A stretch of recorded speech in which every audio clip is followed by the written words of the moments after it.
My long-awaited book, Astrology Realized, is finally available and waiting for you at Amazon and other online retailers. Get one for you, your loved one, or as a gift. All part of your fabulous journey to understanding astrology. Enjoy.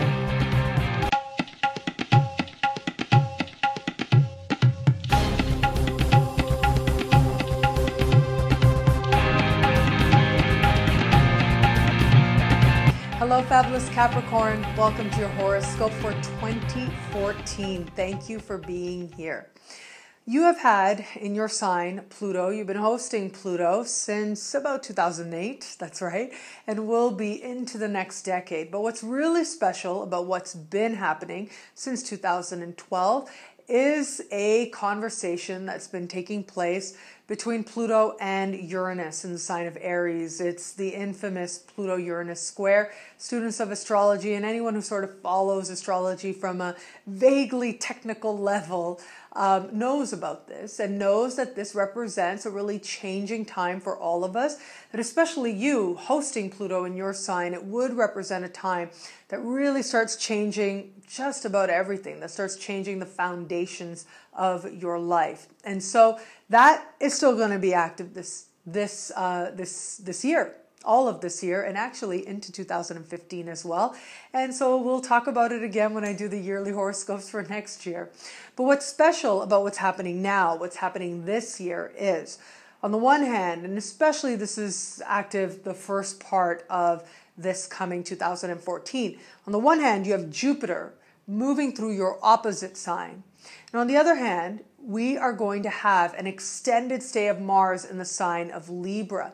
Now, Jupiter moving through your opposite sign is creating what's called a T-square, which adds greater potency, greater power, greater hope, greater compassion, good things, an energy of change, of fluidity to that square. And this is true in your life as well.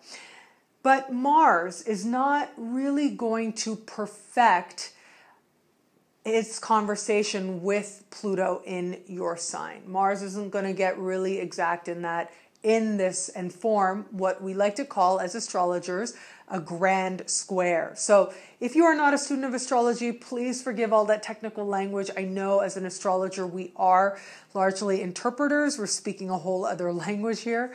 But I did want to sort of lay out the groundwork, because I do think that actually, while there are a lot of people who are sort of like afraid of this square and, oh, it sounds so difficult, I've actually found it to be amazing. A lot of people are really motivated, spiritually motivated, are being encouraged to have faith, to change, and are being encouraged to take action in support of the change they wish to be in the world and the change they wish to experience.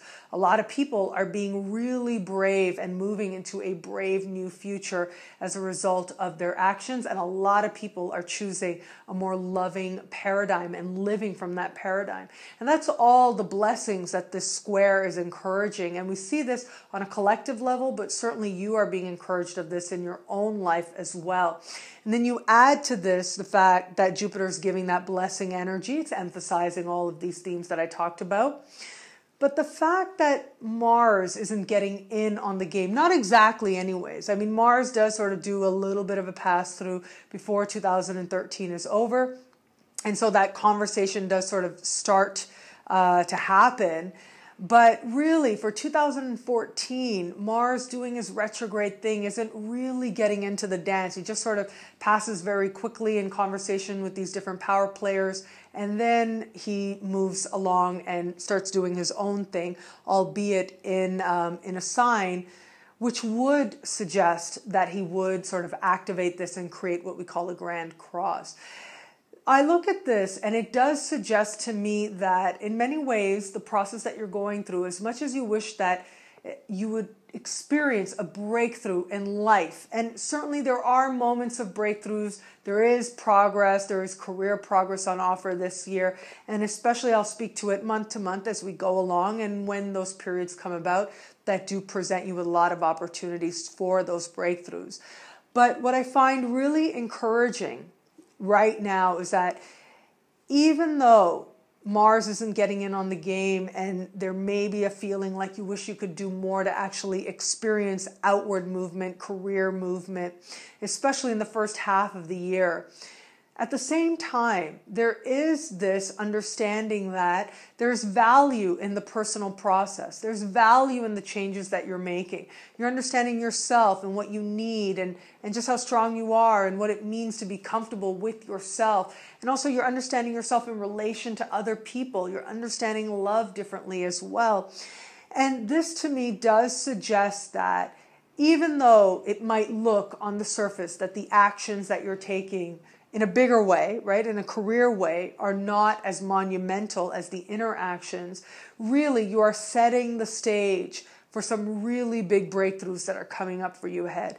Especially when I look at, as we get you later and later into the year, your picture, your financial picture grows ever stronger the later and later we get you.